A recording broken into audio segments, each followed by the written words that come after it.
이번에 서강석 목사가 맨발의 소명자 개정 증보판을 출간했습니다. 그 책에 실린 글 가운데 욕심쟁이 신학생이란 제목의 글을 읽어보겠습니다. 꿈과 비전이 남달리 많고 하나님의 기업과 사명에 대한 열정이 남달리 많다 보니 욕심 또한 많아지게 되었습니다. 찬란한 약속을 이루고 받을 사명을 멋지게 감당하려면 남달리 은혜를 많이 받아야 한다고 생각했습니다. 예배 시간에 맨 앞자리에 앉는 것은 기본이고 언제 어디서든지 기도할 때에 마지막까지 남아 기도하는 것을 당연하게 여겼습니다. 특별히 새벽기도 시간에는 기도 경쟁이 벌어집니다. 누가 오랫동안 남아서 기도하는지 경쟁을 하는 것입니다. 남들은 어떻게 생각했는지 모르지만 그때 당시 저는 의자에 올라가 무릎을 꿇고 마지막까지 기도해야 기도 경쟁에서 승리하는 것으로 여겼습니다. 저는 아무리 피곤하고 힘이 없을 때에도 끝까지 남아 기도하는 것을 목표로 하였습니다. 어떤 때는 너무 힘이 들어 일찍 방으로 들어가고 싶은 마음이 들기도 했지만 그럴 수가 없었습니다. 혹시 다른 사람이 더 오래 남아 기도하는 것을 볼 때면 이런 기도를 하기도 했습니다. 주여, 저 사람이 제발 그만 내려가게 하옵소서. 그래도 내려가지 않으면 다시 기도합니다. 주여, 제발 저 사람이 빨리 좀 내려가게 하옵소서. 제가 죽을 지경입니다. 이렇게 해서라도 기어이 남이 내려간 뒤에까지 기도합니다. 그렇게 하고 의자에서 내려와야 은혜를 더 많이 받은 것 같고 승리한 것으로 여겼습니다. 그래서 맨 마지막에 예배실에 나올 때는 얼마나 마음이 뿌듯하고 스스로 대견스러웠는지 모릅니다. 떠오르는 아침 햇살을 바라보며 기숙사로 돌아오는 그 기쁨은 누구도 알 수 없는 혼자만의 기쁨이었습니다. 이것은 산기도를 갈 때도 마찬가지였습니다. 무등산에 헐몬 수영관이 생겨 그곳으로 기도를 다녔을 때입니다. 군데군데에서 기도하는 사람들을 둘러보고 저도 맨 꼭대기에서 기도를 하기 시작했습니다. 누가 열정적으로 기도하는가, 누가 끈질기게 가장 오래 하는가 하는 싸움을 시작하는 셈입니다. 그런데 말이 쉽지, 바위 위에 2시간 반에서 3시간가량을 무릎 꿇고 기도하다 보면 다리가 저리다가 감각이 없어져 버릴 정도가 됩니다. 그래도 눈을 뜨고 둘러보면 아직도 무릎을 꿇고 기도하는 사람 몇이 있습니다. 대부분이 남자보다 여자인 경우가 많았습니다. 3시간이 지나도 끄떡하지 않는 사람들을 보면 하나님께 또 이렇게 기도합니다. 주여, 저 여자의 마음에 감동을 주셔서 그만 일어나게 해주옵소서. 무릎이 아파 죽겠습니다. 그렇다고 포기하고 일어설 수도 없고요. 하나님, 제발 저 좀 봐주십시오. 그러면 대부분은 이 기도 덕분인지 쉽게 승리를 하곤 했습니다. 그런데 한 번은 이런 일도 있었습니다. 3시간 30분이 지났는데 한 여자분이 일어날 기미를 보이지 않는 것입니다. 아무리 기도해도 끄떡도 안 하지 않겠습니까?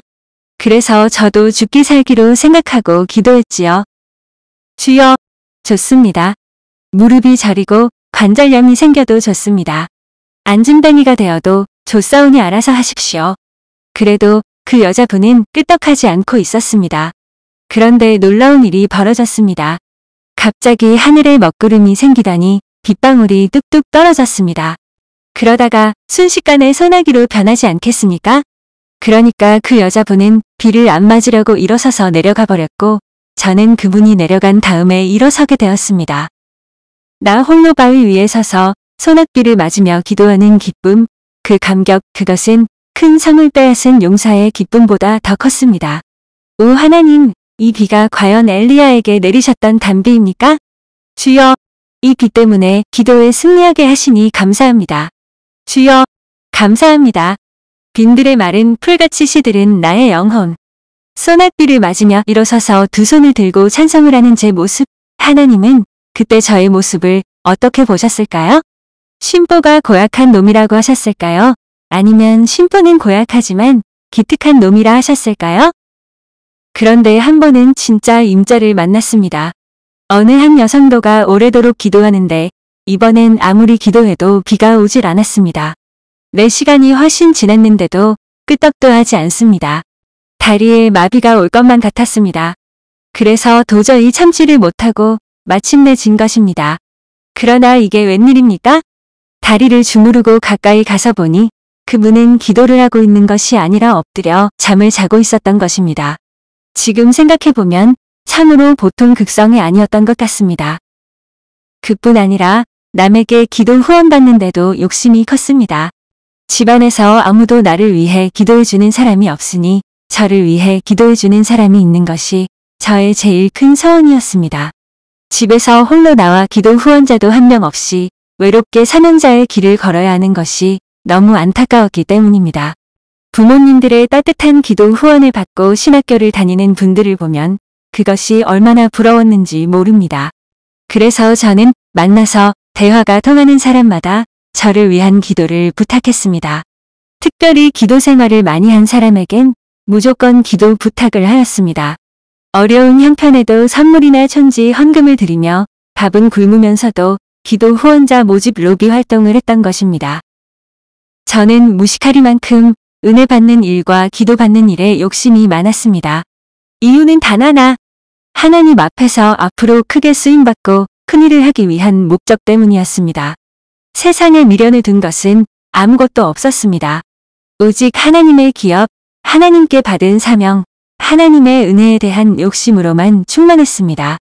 하나님은 확실히 주의 일을 하려고 하는 자를 더 붙들어 쓰시는 것 같습니다. 저같이 못나고 가진 것이 없고 부족한 것이 너무 많아 내놓을 것이 아무것도 없는 사람이라도 주의 일에 욕심을 부리고 하나님의 일을 열정적으로 하려고 하면 써주신다는 사실입니다. 저는 그 사실을 확신하기 때문에 지금도 거룩한 욕심, 영적인 욕심은 여전히 버리지 않고 있습니다.